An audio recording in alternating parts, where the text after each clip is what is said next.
And when the trade was reported / announced, it's not final, obviously, until March 17 at 4:01 p.m. Eastern. But when the news of the trade first emerged that would send Carson Wentz to the Colts, there were follow-up reports suggesting that the Eagles were looking to bring in someone else to compete with Jalen Hurts. And we know how the Eagles feel about the backup quarterback position. It's a top 15 spot on the roster, yada, yada, yada. They need somebody else. They need somebody else. And who knows? Maybe they take somebody with the 6th overall pick in the draft, and that person becomes the starter. According to Chris Mortensen of ESPN, the owner of the team, the only vote that really counts, Jeffrey Lurie, wants support for Jalen Hurts, not competition. Right. Which would seemingly take them out of play for a quarterback at number 6.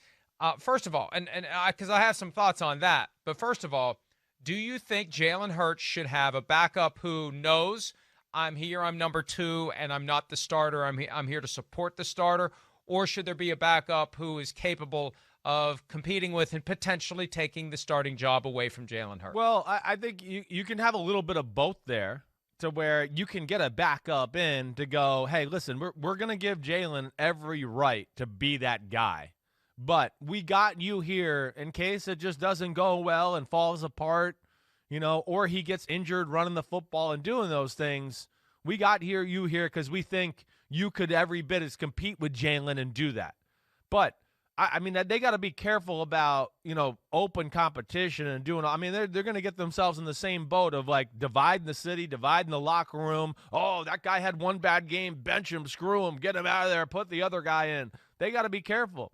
That's why I would say, like, if they drafted a quarterback at number 6, I would go, then you have to trade Jalen Hurts. Why? So now you're going to draft a quarterback at number 6. He's going to play bad in week 3, and everyone's going to boo him and tell everybody to put Jalen Hurts back in the game.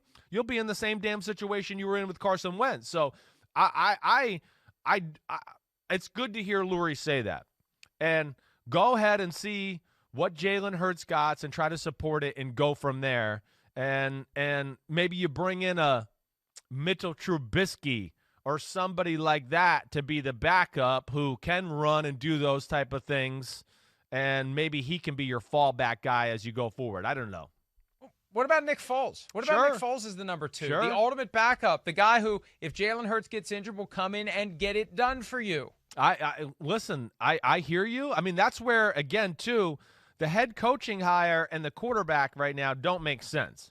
Sirianni came from the Chargers with Frank Reich and Phillip Rivers and then went to the Colts. They're all about creative drop-back passing game and doing those things. That is, the negative with Jalen Hurts right now. So they're going to have to kind of get out of their comfort zone as a coaching staff, I think, and play a different way, too, with Jalen Hurts. Yeah, Nick Foles makes sense, certainly. But, again, he's a legend in Philadelphia. As soon as Jalen Hurts does something bad or doesn't play well, we know where that's going to go too. But it's of course not a horrible option. He is a great backup. He's not going to make a lot of noise or waves, and I understand that. But I'm interested to see where they go with this, and it's interesting to hear Jeffrey Lurie say they're going to go all in with Jalen Hurts right now.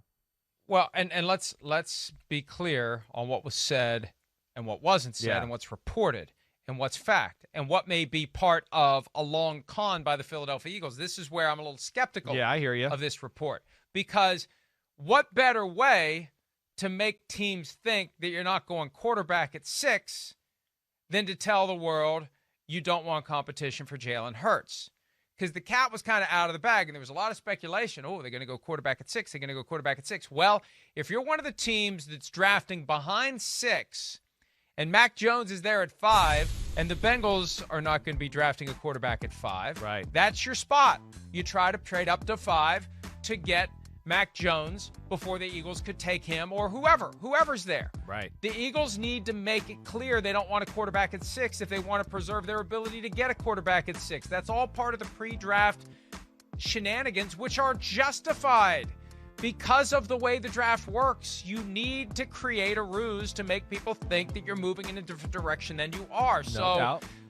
Jeff Lurie, not on the record saying it, Jeff Lurie leaking to a reporter who says it, that creates a narrative so the Eagles may hope that, oh, no, quarterback for them at number 6. No, they're not going quarterback. They're all in with Jalen Hurts. So it wouldn't be the first time something like that's happened. And the Eagles know how to work the media, and the Eagles know how to work a long con. So I'm not ruling out the possibility that this is a long con by the Eagles aimed at getting no one to trade up with the Bengals to take a quarterback at 5 and let that quarterback fall through to number 6. Well, yeah, maybe. Yeah, I mean, you're right. This is the time of the year where those narratives start to get thrown out there, and it's all about positioning for the draft and propaganda and those type of things, and the Eagles are sitting pretty.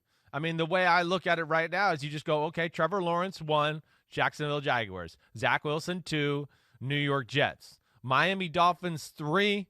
I don't think they're going to draft a quarterback. I do think they're really looking, if Deshaun Watson finally does become, or Nick Caserio starts answering calls, I do think Miami is going to go all in on trying to get Deshaun Watson. I do. I got that sense just from people I trust around the league and things like that. So I don't look at them as drafting a quarterback. At number 4, who did we have there at number 4? Can you throw up? I lost Who's my. at number 4?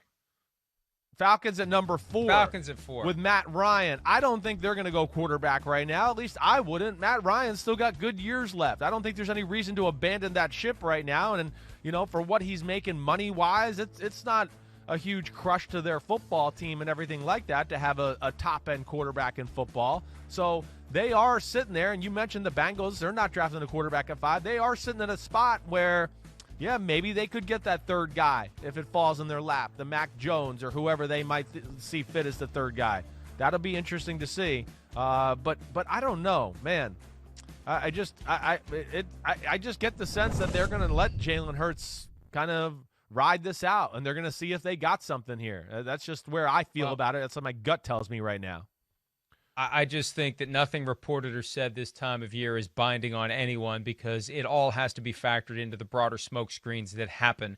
You can't wear your true intentions on your sleeve because then it will be used against you. If they come out and say, hey, we're looking for another quarterback, and they don't acquire one in free agency or via trade, then it's the draft, then they're in play at 6. Then a team like the Panthers that clearly is looking to upgrade, if they don't have any other alternatives, they know they need to get in front of the Eagles. It's that simple sometimes, right. And that could be the explanation here. Hi, I'm Mike Tirico, and thanks for watching. Make sure to hit subscribe for the latest news and highlights from NBC Sports.